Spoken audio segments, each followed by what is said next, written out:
Welcome to San Jose del Cabo. Located on the southern edge of Baja California Sur, about half an hour east of Cabo San Lucas, San Jose del Cabo has a very special place in my heart. I moved here back in February 2021 looking for a place to relax.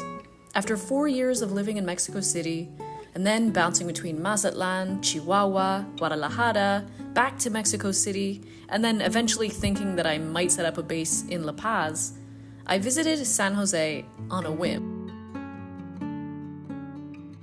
I had been living in Todos Santos for a month, and friends there said that I might like San Jose, that I should go and check it out. My boyfriend Luke and I gave ourselves 4 days to see if we could find a place to live within our price range, and if not, then we would head to La Paz for a while.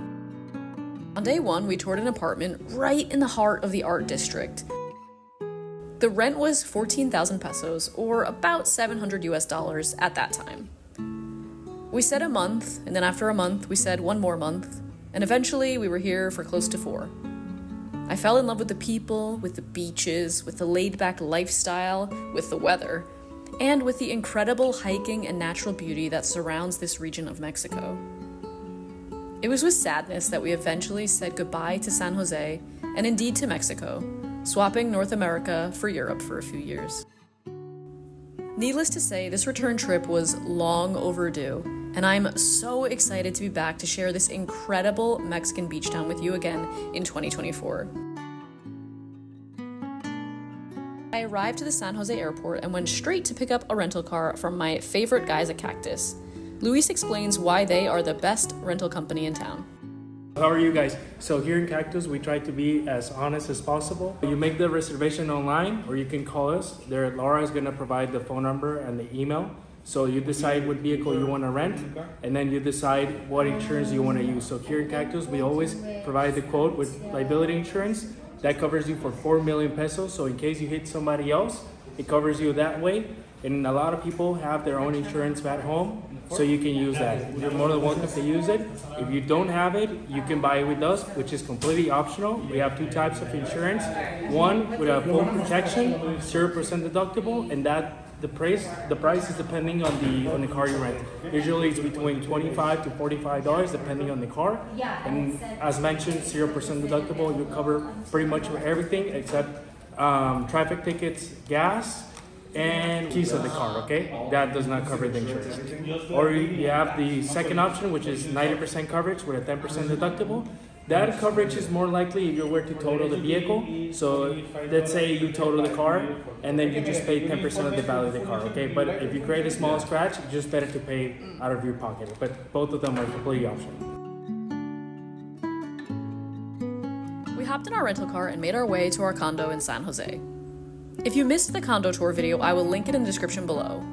It's the Peninsula condo complex with a stunning pool, a parking spot included, and a short walk to the hotel's own beach.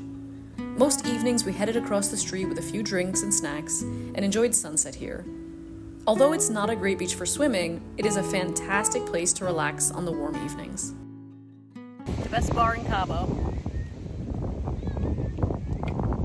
On the beach at sunset. Some homemade guac and chips. If you want beaches where you can swim or snorkel, you'll have to hop in the car and drive along the tourist corridor, the road that runs between Cabo and San Jose. The first of the beaches that you'll reach that's worth visiting from San Jose is Playa Palmilla. Palmilla is a beautiful beach with calm waters for swimming, plenty of sandy spots to set yourself up for the day, and even a place where you can rent chairs and umbrellas if you don't have any of your own.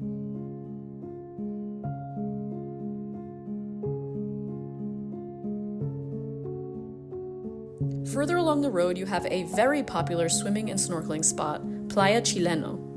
This blue flag beach has bathrooms, showers, soft sand, calm waters for swimming, and umbrellas for rent.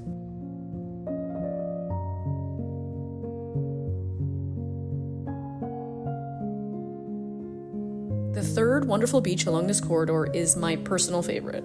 We have arrived for the afternoon at one of my favorite beaches in Los Cabos, Santa Maria. It's so beautiful. If you have your own snorkel gear, you can snorkel right off the beach. The water is calm for swimming. It's small, it's quiet. So we're gonna go enjoy it. Santa Maria has small pebbles on the beach rather than sand, which I prefer. It also means that the water doesn't have sand mixed up in it, making it some of the clearest water that you'll see anywhere in Los Cabos. Bring a snorkel set and explore below the surface. If you're less concerned with being able to swim and more interested in discovering off-the-beaten-path beaches that you can sometimes have all to yourself, hop in the car and head east from San Jose del Cabo. Stop in at Mariscos La Madrina on the way for some enormous local chocolate clams. Be cautious of the cows and donkeys that may slow traffic along the road. Eventually it becomes unpaved, but still passable for whichever vehicle you've rented. There are several beaches to pull off from this road before it becomes a sort of four-wheel drive only road, and my personal favorite of those is Zacatitos.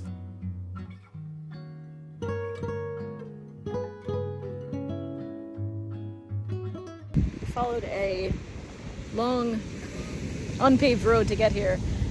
I don't know where we parked exactly, but we had this whole place to ourselves. It's so beautiful. So peaceful. Beaches like this are what made me fall in love with Baja. It's just rugged and rough and so beautiful. Oh, so good to do that again.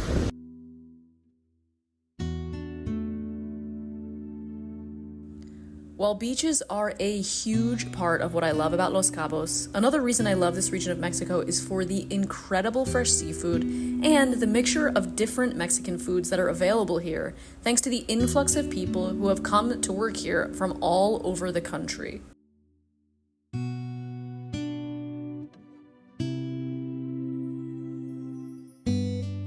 You have insanely delicious guisado-style tacos at El Ahorcado. The tongue and pork loin tacos are my personal favorites, but the carne asada and rib tacos are also exceptional.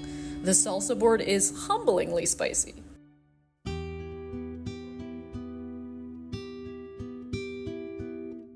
For fresh seafood tacos, head to Tacos Rossi. Their shrimp and marlin tacos are delicious.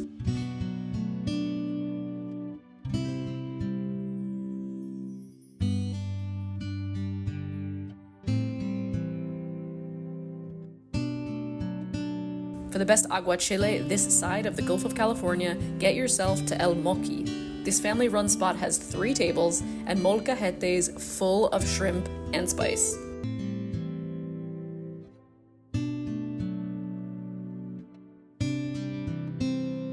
For rich and delicious birria, head to El Jalisciense for a piping hot bowl of tender meat and unctuous consomme.